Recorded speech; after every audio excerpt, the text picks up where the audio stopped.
Look through 4 games and 14 catches by the wide receivers, only 35 targets.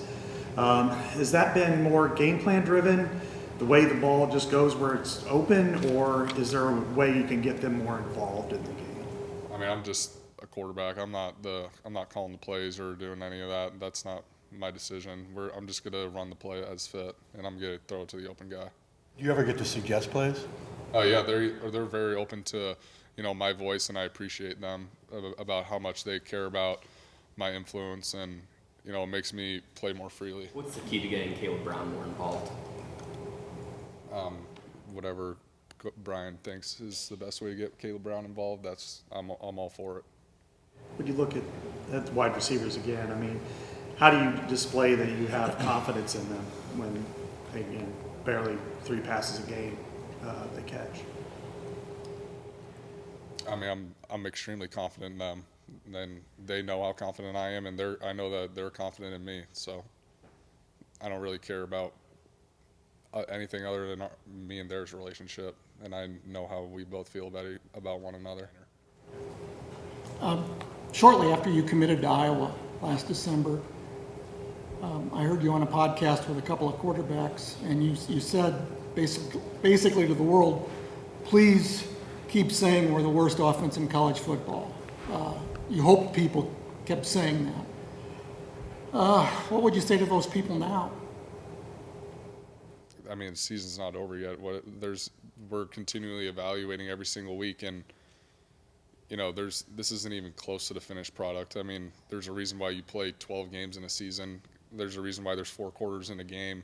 For us to, I mean, if we just shut it down right now based on what has already happened, I think that's just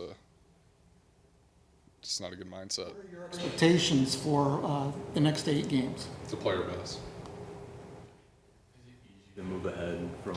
I mean, we have like a checklist when we're grading ourselves and when the coaches are grading ourselves, and I only missed a couple things, so all of those are very fixable. I don't see any sleeve on your leg. How's the quad feeling? It's feeling much better. Every single week it's progressing very well.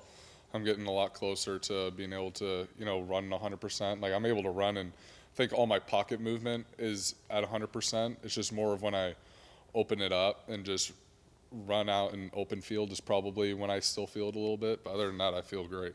Were you feeling it on that 18-yard run? Yeah, a little bit. I think just me being able to get out of the pocket and stuff, there were some times I was able to move around a little bit. Those all feel 100%, but once I realized that I had the yard to gain and all that, I just kind of coasted it out.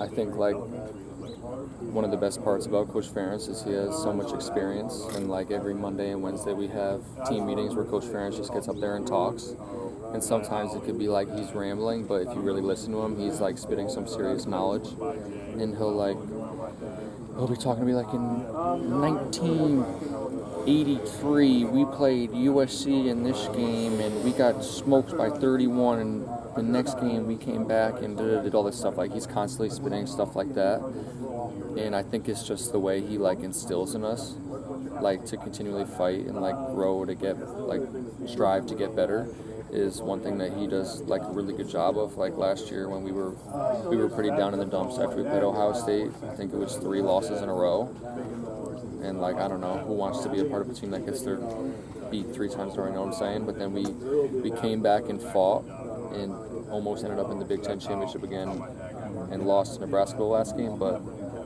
the way we turned that whole season around, it was looking at a season that you want to forget to a season that we could really be proud of ourselves as for really putting our foot in the ground and getting back to work, you know what I'm saying? So hats off to Coach Ferentz for instilling that into us. I have the utmost confidence in myself and the other receivers, and when the opportunity comes, I know we'll make the plays along with everyone else on the offense as well. I think that we're all capable of being the offense we want to be, so just continuing to push and continuing to put our best football, play our best football is all you could look forward to.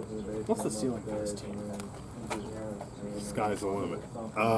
No, I just understand. I feel like our team has a good understanding of the opportunity we have this season. I mean, I feel like me being around, this is probably the most confident this locker room's been. And I mean, I'm saying that coming off a hard loss.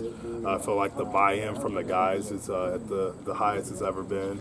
And I mean, the sense of urgency. I mean, now that I'm a senior, I just feel like it means a little bit more. The game's just a little bit different. So just going out there competing, not knowing when your last game's your last game, I feel like we try to maximize our opportunity and the opportunity we get. You guys you particularly have experienced bad losses like this before. What can you draw on kind of this week to flush it and move forward? A lot of season left. Yeah, there's a lot of season left, and that's kind of a point we're making. All of our goals are still out there on the table. We can still win the Big Ten West. We can still go win the Big Ten. So that's kind of a point to tell like the young guys and the guys that have been here for me, I've been here for a while. So just kind of telling those guys that the world isn't falling, and let's get back at it at practice. Has that been kind of the theme that you've experienced through the years from older guys saying, hey, this is just one game? Yeah. I've been very fortunate enough to be around tremendous leaders, and even he wasn't an older guy, but like Jack Campbell, I'm older than him, but he is one of the best leaders I've been around, and that's how he carried himself. He, after a bad loss or anything, you should see him on that Monday at practice, just giving it his all, letting the guys know that the season's not over. We got a lot more to play for. More guys. I think we have great leadership from the vets in the room, and I think that those guys are just moving forward. Like, we know that we can't lose the game twice, so we can't let last week dictate the rest of our season. So we know that we have to keep moving forward. We have to keep getting better at the day in and day out stuff, and just the little things to help build us up, so we can ultimately hit some of our goals. Anything that you said or any of the other leaders or coaches said in the last 72 hours that kind of stood out to you? Just that we've been in this situation before. Iowa's been in this situation before, and they've had terrific seasons out of it. I think that nothing's out of reach. Nothing's like the world didn't end. You know what I mean? Like, we lost the football game, so now it's just how do we get better? How do we attack this next week, and then move forward so then we can start getting back on the track. Just want to make plays. You want to make the plays to get off the field, obviously. We know we're all accountable, and so just play in and play out. And now we're just focused on working on those details so we don't have to feel that. What was the film review like from Saturday, offensive line wise? It was a good session. A lot of good things to learn from. Obviously, things we'd like to do better, and the nice thing about that is, it's really easy to come out to the field then and know exactly what you got to work on to be able to come out the next time and perform better. What do you feel like are still the biggest areas for you guys? Is it consistency? It seems like you guys play well at times, and then sometimes things don't go well. Yeah, certainly that's one thing that you're always trying to chase is consistency. But like I've been saying, it's really just the base fundamentals and doing what we know how to do, and just doing them over and over again, week in and week out. Are teams doing anything differently than you're seeing on film? Surprising you guys with things, or is it just no? I wouldn't say so. We're for the most part we're getting what we're seeing. Obviously week to week that can change depending on the team, but for the most part, we're getting mostly what we're expecting. Where do you feel like the offensive line is just in terms of you talked about development, kind of where you guys are at through a third of the season? Yeah. It's kind of hard to say exactly where we're at, but I can tell you that we're going to continue to get better, and I think we have gotten better as the season's gone on. There's going to be challenges in the road. Everything's not going to be perfect. That's just not realistic. They're going to get us. We're going to get them. That's just how football is. But each week we're going to get better. Is it consistency? It seems like you guys have been played at a high level at times, but then struggled at times as well. Yeah, that's just football. You can see it on any team. People play at high levels, and sometimes people play at, they play down here, and that's just the way it is. But, if you can even that out and play at a consistent level, that's what we're striving for. we strive to be the best we can be and be perfect, but that's just not the way it is. There's good players out there that are going to challenge us in each game, but we're going to go out there and give them our best. Fans dwell on losses for a long time.